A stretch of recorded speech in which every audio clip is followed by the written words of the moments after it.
بسم اللہ الرحمن الرحیم۔ السلام علیکم۔ روزانہ واقعات سننے کے لیے اس چینل کو سبسکرائب کر دیجیے۔ منقول ہے کہ قوم نوح علیہ السلام میں ایک بدبخت بوڑھا جس کا نام کسا تھا ایک دن اپنے بیٹے جادو کو اپنے پاس بلایا اور اس نے اپنے بیٹے کو وصیت کی کہ دیکھو بیٹا، کبھی بھی نوح کی باتوں میں نہ آنا، بلکہ وہ جہاں نظر آئے اس کو اذیت پہنچانے میں کوئی کسر نہ چھوڑنا۔ یہ ہمارے آباء و اجداد اور ہمارے معبودوں کو برا بھلا کہتا ہے۔ اس کے بعد وہ اٹھا اور اپنے بیٹے کو لے کر حضرت نوح علیہ السلام کی تلاش میں چل نکلا۔ اسے حضرت نوح علیہ السلام نظر آئے تو کہنے لگا، یہ ہے وہ شخص جس کے بارے میں تجھے نصیحت کر رہا تھا۔ یہ ساحر کذاب ہے، اس کی باتوں میں آ کر اپنے مذہب کی تکذیب نہ کرنا اور نہ اپنے باپ دادا کے دین کو بھی چھوڑنا۔ بدبخت بیٹے نے باپ کی باتیں سنی تو اسی وقت باپ کے ہاتھ سے اس کی لاٹھی پکڑی اور حضرت نوح علیہ السلام کے سر پر دے ماری، جس سے آپ کا سر مبارک پھٹ گیا اور خون بہنے لگا۔ آپ نے بارگاہ الہی میں عرض کیا، یا الہی، میں نے اپنی قوم والوں کو شب و روز ہدایت کا درس دیا، لیکن انہوں نے ہمیشہ راہ حق سے فرار اختیار کیا۔ پھر فرمایا، اے اللہ، اگر تو ان پر نظر رحمت فرماتا ہے تو انہیں ہدایت کا راستہ دکھایا، یا مجھے ان بلاؤں پر صبر عطا فرما، کیونکہ اب طاقت صبر ختم ہو گئی ہے اور ان کی حرکتیں برداشت سے باہر ہو گئی ہے۔ کاش مجھے علم ہوتا ہے کہ اس قوم سے کوئی بھی ہدایت پا لے گا۔ ارشاد باری تعالیٰ ہوا، اب تمہاری قوم میں کوئی ایمان لانے والا نہیں ہے، جنہیں ایمان لانا تھا وہ لا چکے۔ پھر ارشاد باری تعالیٰ ہوا، اے نوح، اب ہدایت پانے والوں میں نہ باپ کی سلبوں میں اور نہ ماں کی رحم میں کوئی باقی رہا ہے۔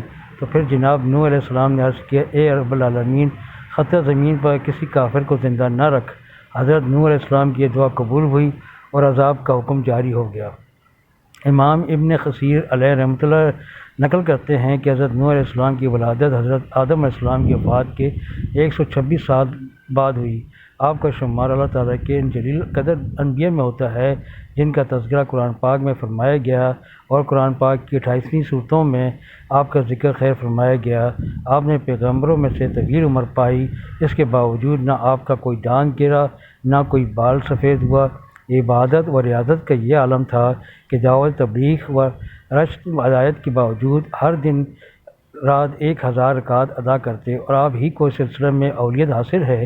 آپ کی بددعا سے امت ہلاک ہوئی، باوجود اس کے کہ آپ کی قوم لوگ سخت اذیت دیتے، لیکن پھر بھی آپ ان کے ساتھ حسن سلوک فرماتے، یہاں تک کہ آپ کے ان کے گھروں میں جا جا کر تبلیغ فرماتے، جن کی وجہ سے آپ کو مجنون اور دیوانہ کہا کرتے تھے۔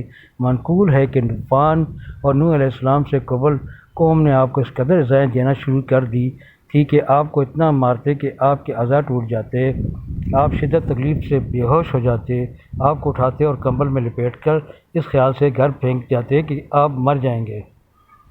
کئی بار ایسا ہوا، گھر میں پھینک کر اوپر پتھر بھی ڈال جاتے۔ رات کو جبرائیل علیہ السلام آ کر پتھر اٹھا کر پھینکتے اور آپ کو وہاں سے نکالتے، اپنے پروں کو زخموں پر پھر ملتے، جس سے زخم فوراً ٹھیک ہو جاتے۔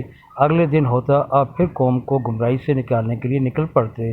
تاریخ طبری میں ہے کہ حضرت ابن عباس رضی اللہ تعالیٰ عنہ سے ایک روایت مروی ہے کہ اللہ تعالیٰ نے 480 سال کی عمر میں حضرت نوح علیہ السلام کو نبوت عطا فرما دی۔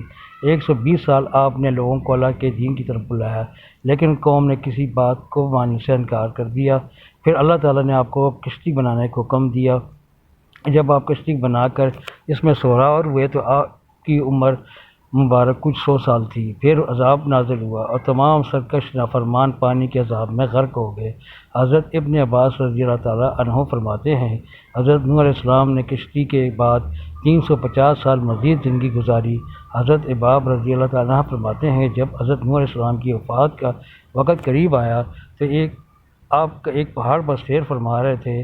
حضرت ملک موت روح قبض کرنے کے لیے تشریف لائے، آپ کے پیچھے پہاڑ پر تشریف لے گئے۔ جب ملک موت کا سامنا حضرت نوح علیہ السلام سے ہوا، عرض کی کہ موت کا وقت ہو چکا ہے۔ حضرت نوح علیہ السلام نے موت کی تکلیف کا تصور کیا تو زوردار نعرہ بلند کیا، حتیٰ کہ یہ سن کر جنگل کے تمام جانور جمع ہو گئے۔ پھر آپ نے ملک موت سے برائے تعلیم امت فرمایا، مجھے اتنی مہلت دی جائے کہ میں اپنے گھر والوں سے رخصت ہو لوں۔ آپ کا یوں فرمانا تھا، اس وجہ سے نہ تھا کہ معاذ اللہ آپ موت سے فرار حاصل کرنا چاہ رہے تھے، بلکہ آپ تو امت کو درس دے رہے تھے موت کا لمحہ آنے سے پہلے پہلے یہ جو اچھے اعمال کر سکتے ہو کر گزرو، کیونکہ باوقت انتقال کسی عمل کی مہلت نہیں ملے گی۔ چنانچہ ملک موت نے کہا مجھے اس کی اجازت نہیں کہ مہلت دی جائے۔ یہ سن کر آپ نے فرمایا اس جنگل میں میری نماز جنازہ کون پڑھائے گا؟ ملک موت نے کہا ابھی جبرائیل السلام ملائکہ کی ایک جماعت کے ساتھ سفر پہ ہیں، اسی مقصد کے لیے آ رہے ہیں۔ یہ معلوم ہوا کہ آپ وعدہ الہی کی تکمیل کے لیے رضامند ہو گئے۔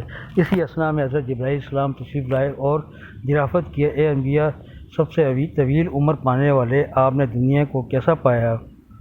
حضرت نوح علیہ السلام نے فرمایا یہ دنیا اسی مکان کی مثل ہے جس میں دو دروازے ہوں، ایک سے داخل ہوئے اور دوسرے سے نکل گئے۔ اس کے بعد ملک موت نے آپ کی روح قبض کر لی، چنانچہ فرشتوں نے آپ کو غسل دیا، وہیں آپ کی نماز جنازہ پڑھائی گئی۔ کہا جاتا ہے کہ افت اسمان کی مخلوق کسی وفات پر ایسا نہ روئی جیسا کہ آپ کی رحلت پر۔ دعا ہے کہ اللہ کریم ان کی مرکت پر کروڑوں رحمتوں کو نظیر